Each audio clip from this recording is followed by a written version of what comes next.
YSR Congress party అని చెప్తున్నారు కదా, మరి మీరు ఎందుకు ఆ ప్రాజెక్టు నిలబెట్టలేకపోయారు? ప్రాజెక్టు కట్టమని ఎవరు అడగడం లేదు.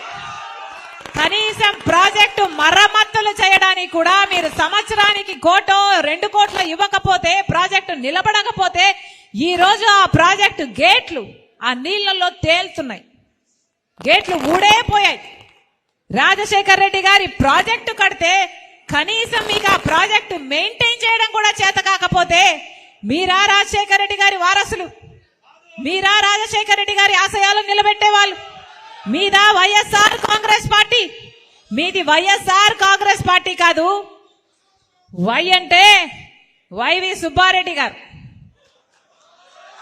ఎస్ అంటే సాయిరెడ్డి గారు, ఆర్ అంటే రామకృష్ణ, సజ్జల రామకృష్ణ గారు. ఇలా తయారైంది ఈరోజు వైఎస్ఆర్ కాంగ్రెస్ పార్టీ. దీంట్లో వైఎస్ఆర్ గారు లేరు. ఇది జగన్ రెడ్డి పార్టీ, ఇది నియంత పార్టీ, ఇది ప్రజలను పట్టించుకోని పార్టీ, ప్రజా సమస్యలను పట్టించుకోని పార్టీ, ప్రజల ప్రయోజనాలను తాకట్టు పెట్టి బీజేపీకి బానిస అయిన పార్టీ. రాజశేఖర్ రెడ్డి గారి ఒక్క ఆశయమైనా నిలబెట్టారా?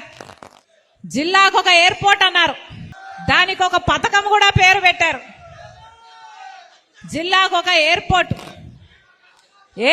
కట్టి బోయింగ్లు కూడా దింపుతామన్నారు. ఏమైంది? కనిపిస్తున్నాయా? గాలికి పోయింది. మరి ఏం చేసినట్టు? వైఎస్ఆర్ కాంగ్రెస్ పార్టీ అని చెప్తున్నారు కదా, మరి మీరు ఎందుకు ఆ ప్రాజెక్టు నిలబెట్టలేకపోయారు? ప్రాజెక్టు కట్టమని ఎవరు అడగడం లేదు.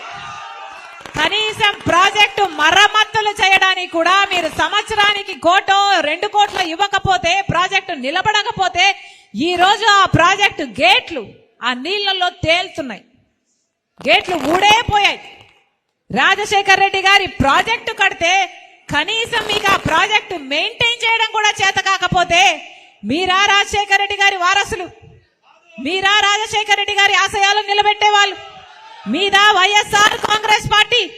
మీది వైఎస్ఆర్ కాంగ్రెస్ పార్టీ కాదు. వై అంటే వైవి సుబ్బారెడ్డి గారు, ఎస్ అంటే సాయిరెడ్డి గారు, ఆర్ అంటే రామకృష్ణ, సజ్జల రామకృష్ణ గారు. ఇలా తయారైంది ఈరోజు వైఎస్ఆర్ కాంగ్రెస్ పార్టీ. దీంట్లో వైఎస్ఆర్ గారు లేరు. ఇది జగన్ రెడ్డి పార్టీ, ఇది నియంత పార్టీ, ఇది ప్రజలను పట్టించుకోని పార్టీ, ప్రజా సమస్యలను పట్టించుకోని పార్టీ, ప్రజల ప్రయోజనాలను తాకట్టు పెట్టి బీజేపీకి బానిస అయిన పార్టీ. రాజశేఖర్ రెడ్డి గారి ఒక్క ఆశయమైనా నిలబెట్టారా? జిల్లాకు ఒక ఎయిర్పోర్ట్ అన్నారు, దానికి ఒక పథకం కూడా పేరు పెట్టారు. జిల్లాకు ఒక ఎయిర్పోర్ట్ కట్టి బోయింగ్లు కూడా దింపుతామన్నారు.